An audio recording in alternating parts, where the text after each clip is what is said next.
এই বিশ্ববিদ্যালয়ে আমি ২০০৮ সালে অ্যাসিস্ট্যান্ট প্রফেসর হয়েছি। আমার ছাত্ররা বিভিন্ন জায়গায় প্রফেসর হয়ে গেছে, আর আমাকে এই গণঅভ্যুত্থানের আগ পর্যন্ত ১৬ বছর সহকারী অধ্যাপক এবং সবেতনে। ১৬ জুলাই আবু সাঈদের গায়বানা জানাজায় বায়তুল মোকাররমে গেলাম। সেখান থেকে আমাকে জানাজা পড়ার বা এমনকি আমাকে জোহর নামাজ পড়ার সুযোগও দেয়নি, গেট থেকে অ্যারেস্ট করে নিয়ে গেছে। জুলাইয়ের জেলে যাওয়াটা, এটা তো শুরু তো জুলাই না, এর শুরু বহু বছর আগে থেকে। আমি বহু আগে থেকে ফ্যাসিবাদ বিরোধী মুভমেন্টে আমি আমার সেক্টর থেকে ছিলাম।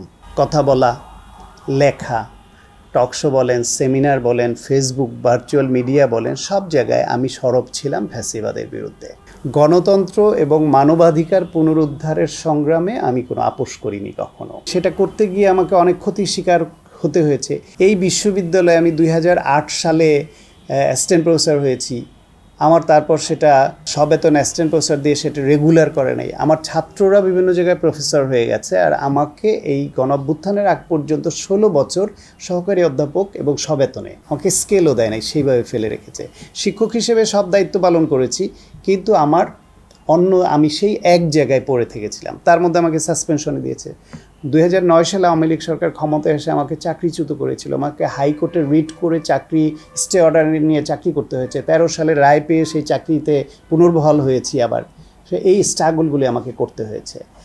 আমি এর বাইরে আমার রামপুরায় বাংলাদেশ মাল্টিকেয়ার হসপিটালে, ওইখানে আমি বসি। ২৩ সালের ২৮ অক্টোবরে বিএনপির যে মিছিলটাকে ভণ্ডুল করে দিল রাষ্ট্রীয় বাহিনী ব্যবহার করে এবং আওয়ামী লীগ সরকার তখন, তারপরে ২ মাসের বেশি সময় আমি চেম্বার করতে পারিনি, মাঝে মাঝে পালিয়ে থাকতে হয়েছে। আমার বিরুদ্ধে এনবিআর হয়রানি করেছে। বাংলাদেশের সব ব্যাংকে, সব ব্রাঞ্চে চিঠি পাঠিয়েছে আমার স্ত্রীর নামে কী সম্পদ, লেনদেন, সঞ্চয়পত্র কী আছে, যত রকমভাবে আমাকে হয়রানি করা যায় সব করেছে বিভিন্ন বাহিনী দিয়ে।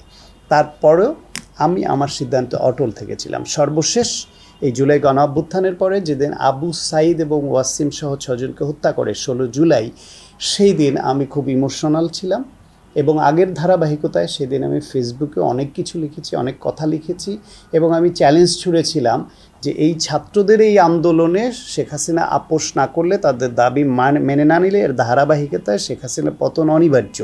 কেউ বাজি ধরতে চাইলে বাজি ধরতে পারে। এই চ্যালেঞ্জ দিয়ে ফেসবুকে দিয়েছিলাম আমি ১৫ জুলাই, যখন একটা গুলি ছোটে নাই বা একজন মানুষ মরে নাই, সেটাই হয়েছে। তারপরে ১৬ জুলাই আবু সাঈদের গায়বানা জানাজায় বায়তুল মোকাররমে গেলাম। সেখান থেকে আমাকে জানাজা পড়ার বা এমনকি আমাকে জোহর নামাজ পড়ার সুযোগও দেয়নি, আমাকে গেট থেকে অ্যারেস্ট করে নিয়ে গেছে। তারপরে আমাকে যা হয় আর কি, গারদে রাখা, আদালতের মাধ্যমে পরে জেলে দেয়। কেরানীগঞ্জ জেলে আমি ২০ দিন ছিলাম, মানে গ্রেপ্তার হওয়া থেকে বের হওয়া পর্যন্ত ২০ দিন। তো সেখানে ৫ আগস্ট পতন হয় ফ্যাসিবাদের, ৬ আগস্ট অন্য অনেকের সঙ্গে আমিও তখন মুক্ত হই এবং মুক্ত হতে পেরেছি, দেশ স্বাধীন হয়েছে বা মুক্ত হয়েছে বলেই। যদি এই দেশ মুক্ত না হতো, এই গণহত্যার পরে শেখ হাসিনা এত বেশি ডেসপারেট হতো, এত বেশি আরও ভয়াবহ দানবে পরিণত হতো যে সে আর কাউকে গোনায় ধরতো না। এবং আমরা যারা অ্যারেস্ট হয়েছিলাম, আমাদের কার ভাগ্যে কী ঘটতো সেটা ভাবলেও আমরা শিউরে উঠি।